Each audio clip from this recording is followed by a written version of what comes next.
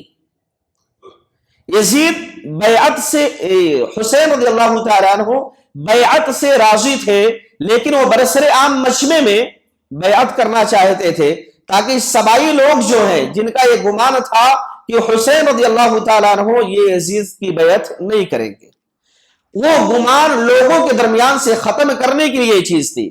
اور یہی چیز ان کے والد علی بن ابی طالب رضی اللہ تعالیٰ عنہ نے ابو بکر صدیق رضی اللہ تعالیٰ عنہ کے بارے میں کی تھی کہ 6 مہینے کے بعد علی رضی اللہ تعالیٰ عنہ یہ ابو بکر صدیق رضی اللہ تعالیٰ عنہ کے ہاتھ پر بیعت کیے تھے. اس کا مطلب یہ نہیں ہے کہ علی رضی اللہ تعالیٰ عنہ 6 مہینے تک ابو بکر صدیق رضی اللہ تعالیٰ عنہ کو خلیفہ نہیں مانے، نہیں، بلکہ وہ ان کی بیعت پر رضامند تھے اور انہوں نے ہاتھ پر بیعت نہیں کی تھی، انہیں تسلیم کر رہے تھے. ایسے ہی حسین رضی اللہ تعالیٰ عنہ یہ رسمی بیعت تو نہیں کیے لیکن ان کی خلافت پر یہ رضامند تھے. اس کے ساتھ دوسری چیز جو ہے کہ 2 دن پہلے یہ وعدہ کر چکے تھے کہ میں بیعت کروں گا.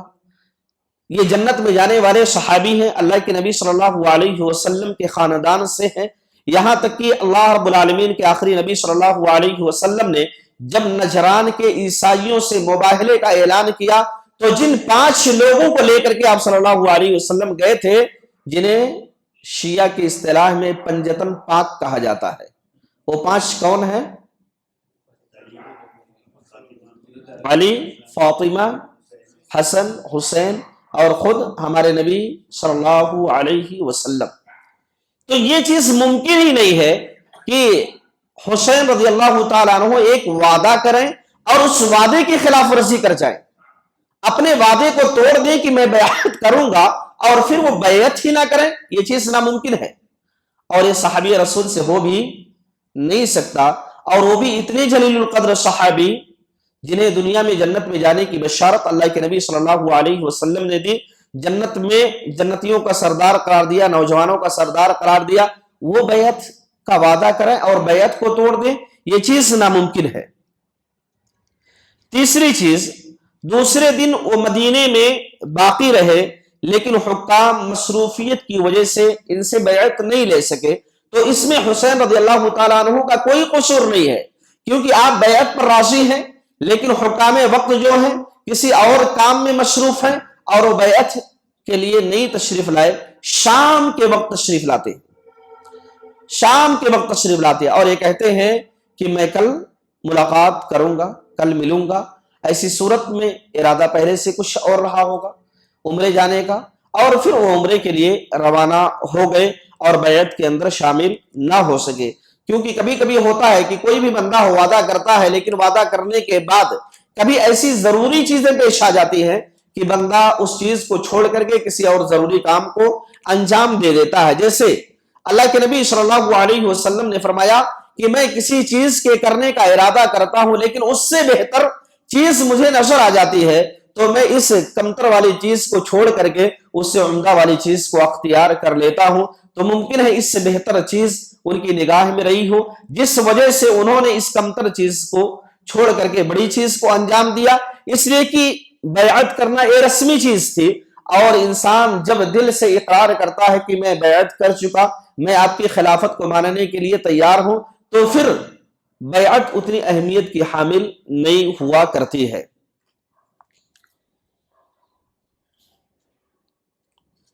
اس کے بعد چوتھی چیز ہے، اگر بیعت سے فرار ہو کر یہ مکہ گئے تھے تو مکے میں بھی ان سے بیعت کرنے کا مطالبہ کیا جاتا. مکے میں گئے، مکے کے اندر بھی یزید کی حکومت ہے لیکن وہاں پر ان سے بیعت کا مطالبہ نہیں کیا جاتا ہے، جس کا مطلب یہ ہوتا ہے کہ کوئی اور مقصد تھا جس وجہ سے یہ مکے مدینے سے نکل کر کے مکہ تشریف لائے تھے، ورنہ یہ مکے میں ہیں اور وہاں کے گورنر، وہاں کے حاکم وقت ان سے مطالبہ نہ کریں، یہ بعید چیز ہے. جس کا مطلب یہ ہوا کہ وہاں کے لوگوں کو معلوم تھا کہ حسین رضی اللہ تعالیٰ عنہ مکہ میں کیوں آئے ہوئے ہیں، جس بنا پر انہیں بیعت پر مجبور نہیں کیا گیا اور ان سے مطالبہ بھی نہیں کیا گیا کہ آپ بیعت کریں.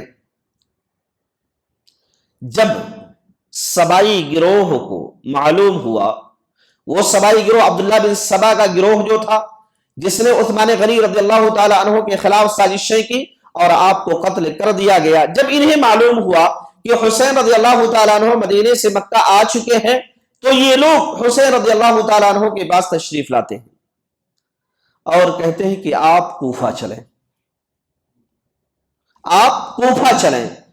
یزید کی خلافت سے پہلے معاویہ رضی اللہ تعالیٰ عنہ کے دور خلافت ہی میں حسین رضی اللہ تعالیٰ عنہ کے پاس خطوط آنے شروع ہو گئے تھے۔ صحیح بخاری کی روایت ہے، ان کے پاس خطوط آنے شروع ہو گئے تھے۔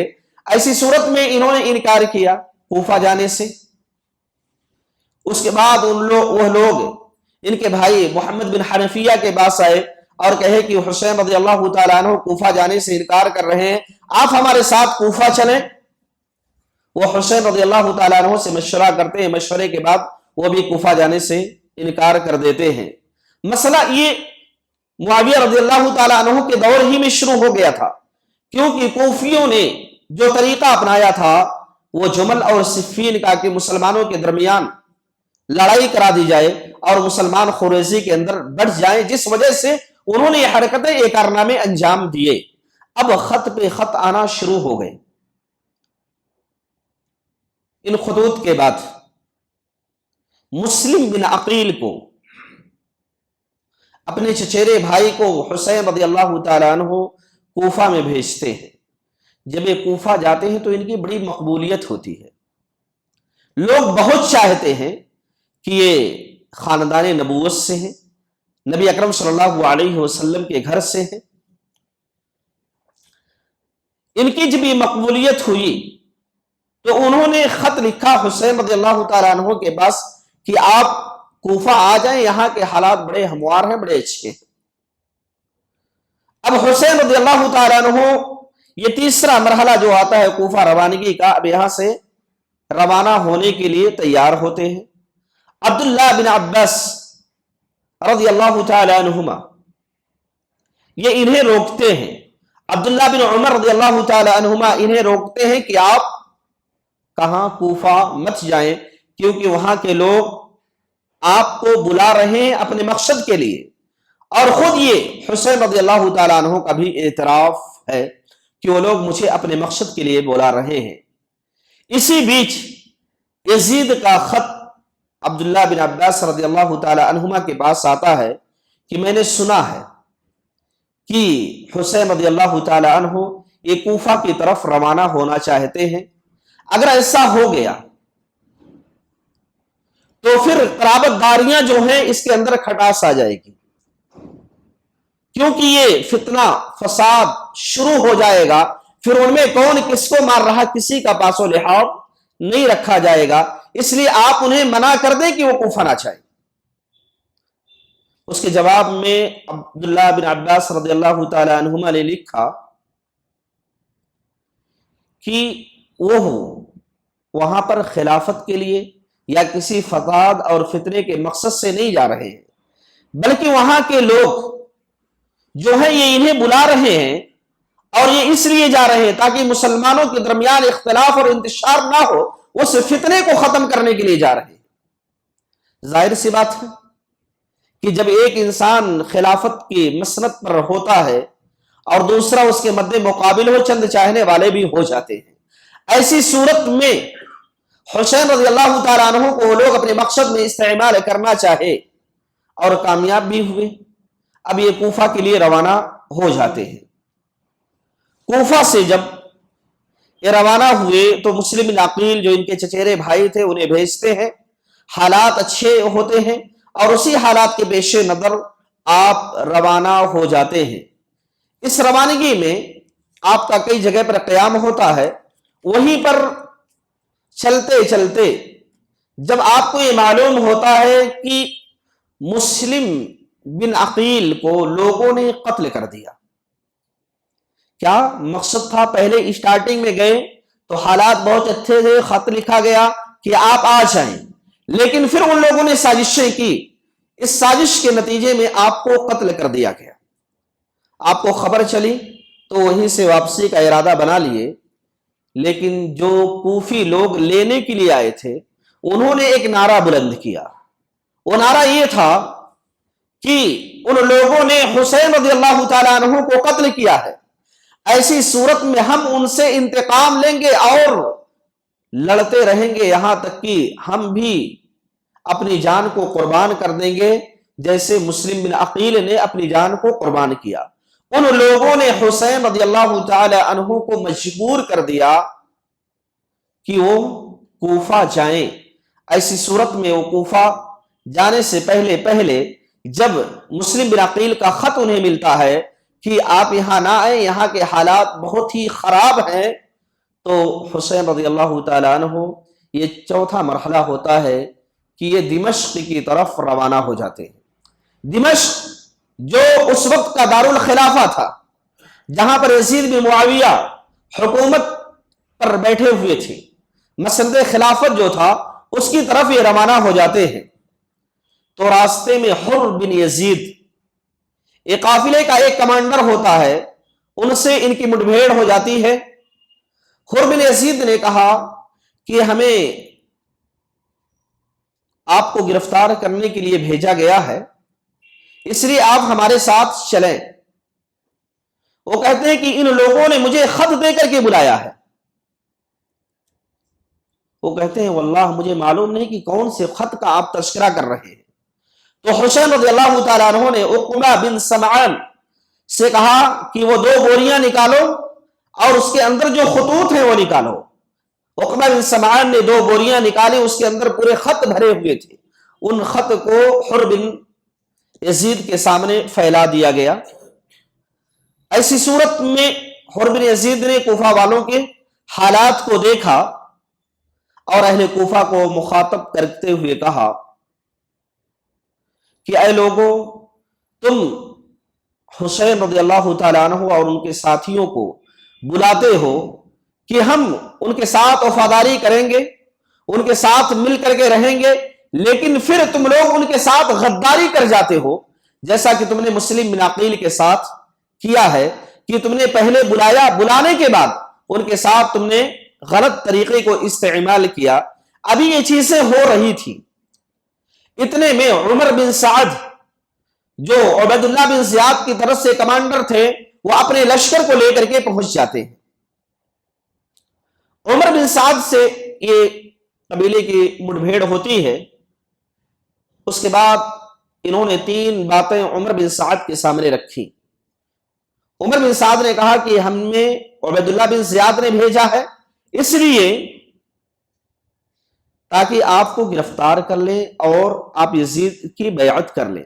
وہ کہتے ہیں مجھے 3 شرطیں رکھتا ہوں، ان میں سے کوئی ایک قبول کر لو. وہ 3 شرطیں کیا تھیں کہ جہاں سے میں آیا ہوں وہاں مجھے واپس جانے دیں، یعنی میں مدینے سے آیا ہوں، مدینہ مجھے واپس چلے جانے دیجیے.